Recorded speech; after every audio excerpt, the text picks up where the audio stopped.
Nakatikim ka na ba ng prutas na ito na tinatawag na marakuya? Marka sa Espanya o mas popular sa katawagang passion fruit. Hindi nga masyadong kilala ang prutas na ito dito sa atin sa Pilipinas at kung meron man ay hindi rin madalas pinapansin. Subalit kung nakakain ka na nga nito ay marapat na malaman mo rin ang mga side effects at mga benepisyong tinataglay ng prutas na ito. Hello, what's up? Your best here. Kaya naman halika dahil sa video ito ay ating tatalakayin ang mga napakaraming kaalaman hinggil sa prutas na ito, ang prutas na marakuya. Ang passion fruit o marakuya ay isang pabilog na prutas na kadalasang kulay dilaw, berde, lila at pula. Nagtataglay ito ng maraming mga buto at kapag hinog na nga ay napapalibutan ito ng maasim o matamis na pulp. Karaniwang kinakain ito bilang prutas kapag nahihinog na o ginagamit sa paggawa ng pastries, cakes o kaya naman ay juice. Ang prutas ding ito ay kadalasang makikitang tumutubo sa gubat at sa mga malalamig na lugar.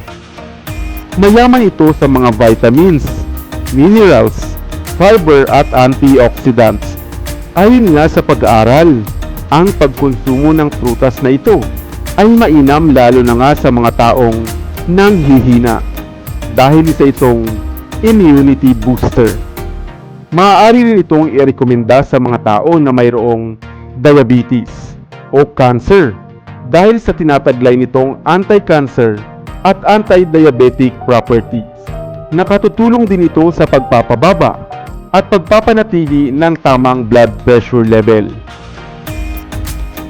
Ang tinataglay naman itong vitamin A ay maaaring mag-produce ng rhodopsin na mainam sa kalusugan ng ating mga mata upang hindi kagad tayo madaling masilaw sa liwanag. Mainam din ito para sa mga taong dumaranas ng constipation sapagkat mayaman ang passion fruit sa soluble at non-soluble fiber. Pinaniniwalaan ding makagagaan ng pakiramdam sa paghinga ang prutas na ito para naman sa mga mayroong ubo o asma. Mainam din ito para sa mga taong hirap makatulog sa gabi o mayroong insomnia.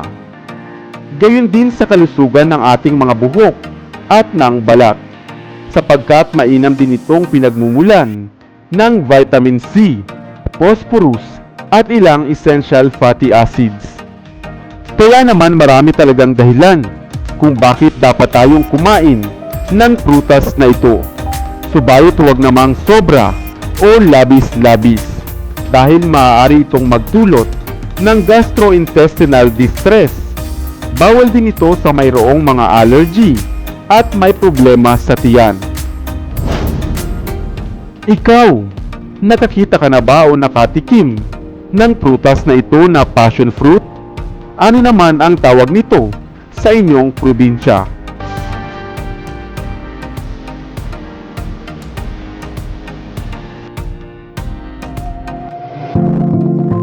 Pamilyar ba kayo sa halamang ito na kung tawagin ay tino-tino?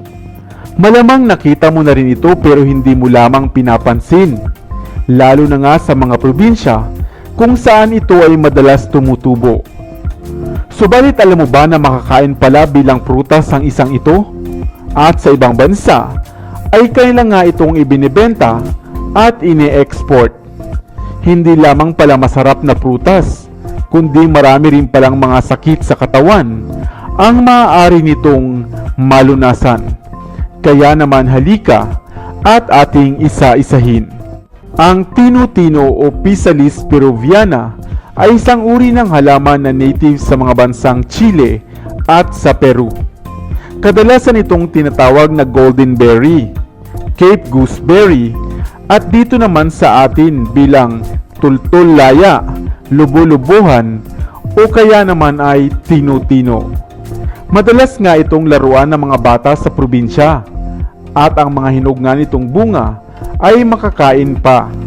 Samantalang ang hilaw pa nitong bunga ay pwede mo ring gawing gulay na sangkap sa mga sabaw o sa mga nilaga. Ang prutas na tino-tino ay mayaman sa polyphenols at vitamin C na mas matindi pa nga kesa sa vitamin C na meron sa lemon. Mainam ito sa pagpapanatiling maganda ng kutis at sa pagbuboost ng ating immune system. Mayroon din itong tinataglay na vitamin A na maganda sa kalusugan ng ating mga mata. Nagtataglay din ito ng iron na maaaring makatulong upang makaiwas tayo sa maagang pagkakaroon ng katarata at ilang problema sa paningin. Ang phytochemicals na meron dito ay nakapagpapababa rin ng blood pressure at nagpapabalanse sa taas ng bad cholesterol sa katawan at gayon din naman sa kalusugan ng puso. Mainam din ito sa mga mayroong rayuma o dermatitis dahil sa ito ay mataas ang calcium at phosphorus content na mainam sa pagpapalakas ng ating mga buto.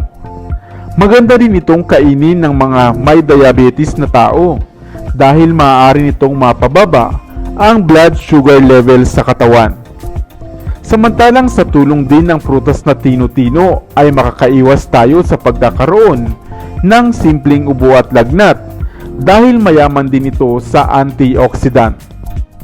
Maaari mo din itong ikonsumo kung madalas sumasakit ang inyong tiyan, sanhi ng constipation. Kaya nga huwag mong iismulin ang prutas o ang halamang ito na tino-tino sapagkat marami pala itong binipisyong dala. Subalit tandaan na kauri pa rin ito ng Solanaceae family, mga halamang mayroong tinataglay na solanin na maaaring magdulot ng pagsusuka o pananakit ng kalamnan kung makakain ninyo ito ng hilaw pa. Ang mga hinog nitong bunga ay maaaring ang kainin bilang prutas, i-blender o shake, gawing topping sa mga cake, sa salad o garnish sa mga pagkain. At sa ibang bansa nga, ay minsay napakamahal ng presyo nito at halaga. Kaya naman next time na makakita ka ng puno ng tino-tino, ay tingnan mo na itong mabuti dahil baka mayroong mga hinog na bunga. Ikaw, naranasan mo na rin bang kumain ng tino-tino o ng prutas na Cape Gooseberry? Sana ay may bago kang natutunan sa videong ito. Iwan ka naman ng comment sa comment section sa ibaba. I-like at i-share mo na rin para naman sa kaalaman ng iba.